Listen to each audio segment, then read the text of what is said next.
Bom dia! Vamos para mais um estudo e uma leitura do livro da Zíbia Gasparetto, Espinhos do Tempo? Menelau chegou em casa apressado, sobraçando o pesado volume. Colocou-o sobre a mesa em seu gabinete. Depois percorreu o resto da casa perguntando por Diomedes. Está no quarto, respondeu a criada atenciosa. Chame-o, pediu ele. Estava alegre e bem disposto. Diomedes completava 14 anos naquele dia. Parecia incrível que tanto tempo houvesse decorrido depois daquele dia em que ouvira seu choro pela primeira vez. Durante aqueles anos, afeiçoara-se ao menino, querendo-o como um filho, esquecendo-se até das circunstâncias desagradáveis do seu nascimento. A indiferença de Maria Antônia em relação ao filho tocava ao fundo, principalmente pela afeição exagerada que o menino sentia pela mãe, sem que ela retribuísse. Diomedes tinha um gênio reservado que só se expandia em relação à mãe, mas ainda assim Menelau apegara-se a ele, sentia-se muito só, longe da mulher amada, impossibilitando de conviver com Romualdo e com os sobrinhos, a quem muito queria. Encontrara na carência afetiva de Diomedes a ocasião para suprir também sua necessidade de amar. Dedicara-se a ele de corpo e alma, cuidara da sua saúde, da sua educação e tudo fazia para vê-lo feliz. O menino tratava-o com respeito, acatava suas determinações e conselhos, mas não tinha para com ele os mesmos arroubos que tinha para com a mãe.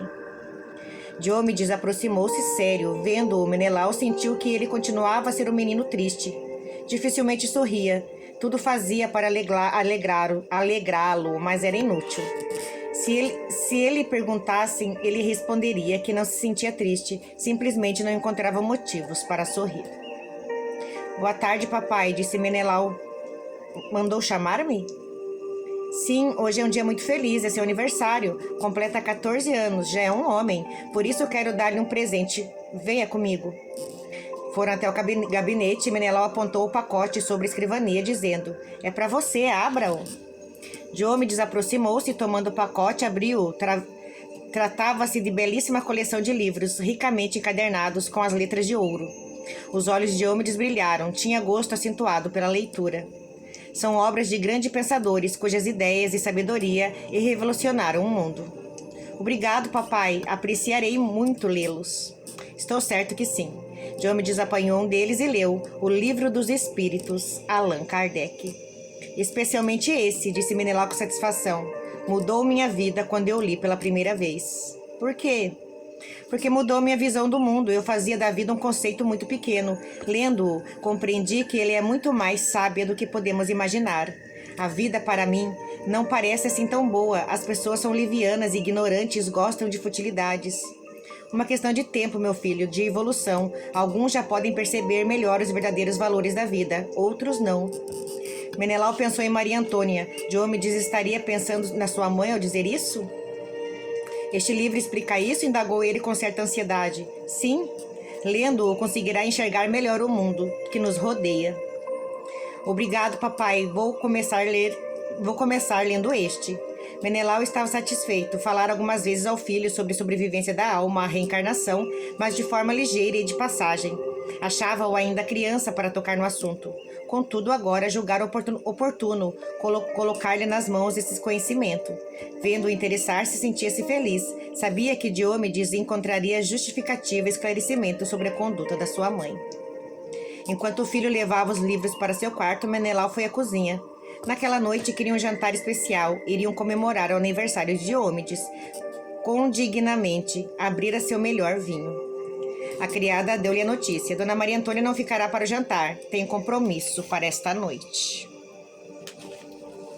Menelau irritou-se. Era demais. Maria Antônia continuava mantendo intensa vida social, mas aquela noite ele a faria ficar. Não era justo com Diomedes. Foi procurá-lo. Quando a pessoa não nasce para ser mãe, quando não tem amor afetivo, não adianta, tá? Vem os julgamentos. Ah, mas é mãe. Mãe não é obrigada a amar os filhos, pai não é obrigado a amar os filhos, tá? o que acontece é que eles não têm afinidade espiritual, eles não têm um elo espiritual. Provavelmente tem alguma inimizade de vidas passadas, né? Não é só porque ele é o filho do cara que ela amou, que ela achou que traiu ela, né? Mas também porque não tem nenhuma afinidade espiritual. O menino tem com ela, mas ela não tem com ele. Por algum motivo, por alguma coisa que aconteceu em outras encarnações com os dois, tá? Mas com certeza é um espírito conhecido de todos nós que está ali dentro da casa, que voltou para poder unir, tá? O amor materno da mãe com o filho, mas não tá conseguindo, porque realmente, né? Antes mesmo de Maria Antônia reencarnar, já foi dito que ela não tinha possibilidade emocional para ser mãe, né? Porque ela ainda gosta das festas, ainda gosta dos saraus, ainda gosta de brilhar por aí, né?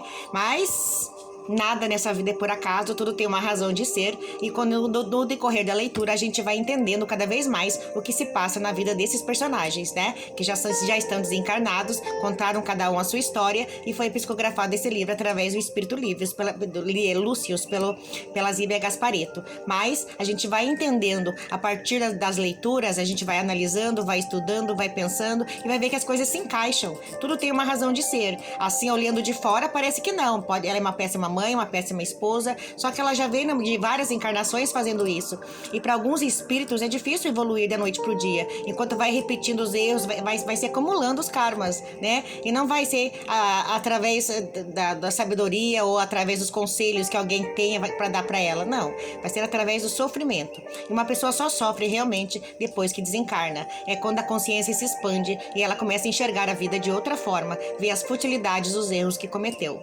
Mas quando reencarna novamente, né, a tendência, as fraquezas voltam a ter força dentro da pessoa, e ela acaba de novo seguindo para um caminho errado. São poucas as pessoas que mudam de conduta, assim como Menelau, né? Ele mudou de conduta de uma encarnação para outra, porque realmente ele levou a sério tudo o que aconteceu com ele quando estava desencarnado, né? Ele percebeu todos os erros que ele cometeu, e nessa encarnação ele decidiu e foi forte o suficiente para cumprir a sua missão. Só não está conseguindo resolver a missão com Maria Antônia, mas não ficou com Maria José como era de se esperar que ele ficasse, né?